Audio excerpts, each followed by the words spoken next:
and that gives me a pretty safe space up here on the balcony.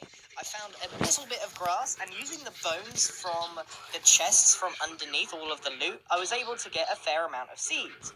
Then, quickly digging a mine underneath, I was able to get some cobblestone and some other various materials that are necessary. All of this seems like it would take a long time, but honestly it didn't, and I'll tell you how long this took at the end.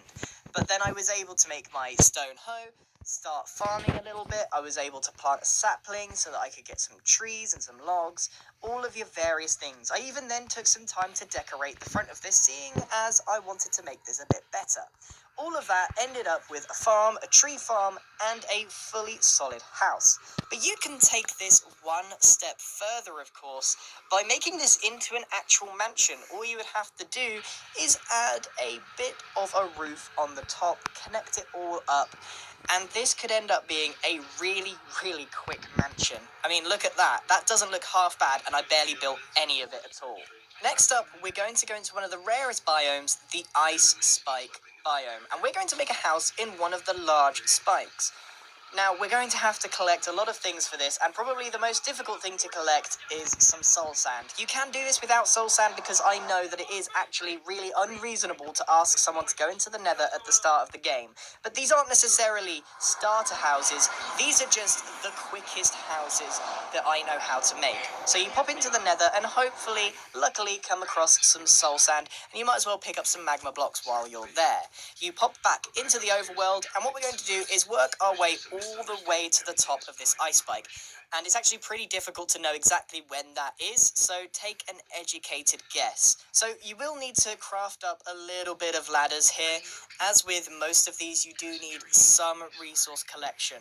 So once you've got your ladders, you then mine out the direct center and make your way to the top. And there's very little space to work with here, and you may end up breaking outside, and that's fine because you can just fill these in with some glass panes. Now, I actually took out most of the middle section because one of the rewards of the ice spike house is that you actually get a really good view of the areas around.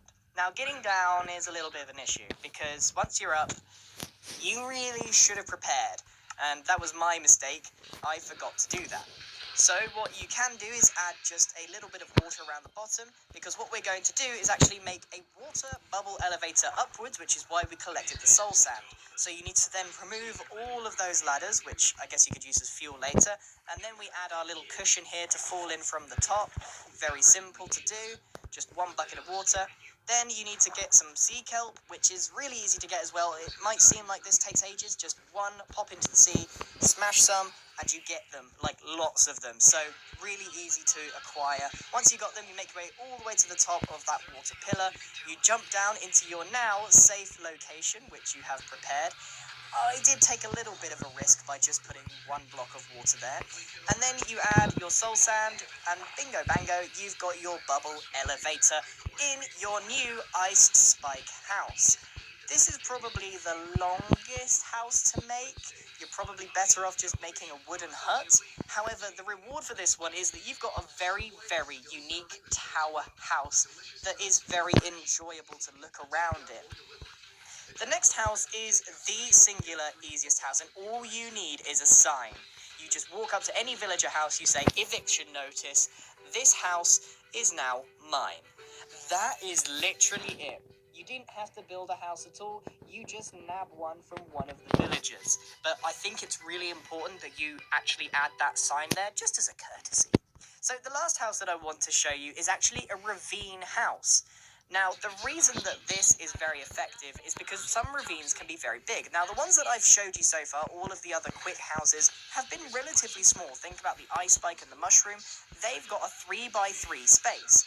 Well, the ravine changes that.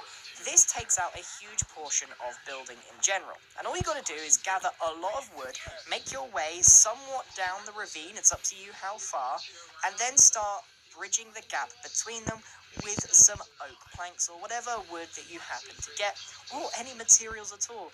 These are not the prettiest houses, these are the quickest houses. It's very important to remember that. So once you've done the floor, you then do the ceiling. So what this does is removes about half of the building by not needing to put any walls in at all either side. You then seal off each end, and it cuts out a huge amount of resource gathering. And since this is underground, you don't actually have to dig anything. So you're just using a space that is already there, and then you're basically making a wood sandwich between them. It's actually a very clever design, although depending on how big the ravine is, you will need quite a lot of wood planks in order to do this. And then decorating it, you can actually take this pretty far. You can go and just add some logs as pillars to make it look a bit more supported. You could even craft up some stone stairs and slabs, and then actually make this look like some sort of cave house if you wanted to. This took roughly about 10 minutes, and about 8 minutes of it was simply gathering enough logs to make this happen. So this is a particularly fast way to make a house. However, the limitations are that you can't go downwards. However, you can get some free light by adding some glass as a light roof in general. So remember, this is the quickest Minecraft houses I can think of, not the prettiest. And I was very lucky in this build because there was actually a cave that ran into the ravine, so I had a free entrance as well into the whole thing. And my goodness, does it look really terrible from the outside. But remember, these are just quick houses. If you want a good looking house, you might need to spend a little longer than 2 or 3 minutes on a house. Thank you very much for watching, and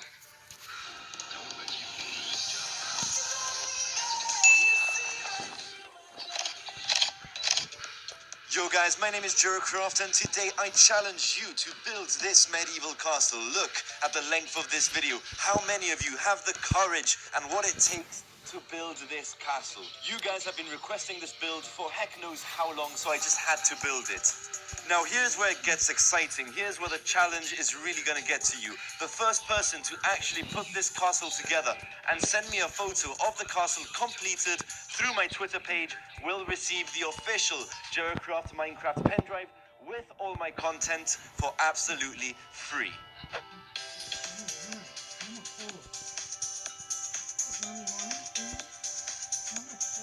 Right guys, so before we start today's tutorial video, here are the dimensions for the castle if you're trying to fit this into your towns and cities. Right guys, so we are about ready to start the biggest tutorial video ever posted on my channel.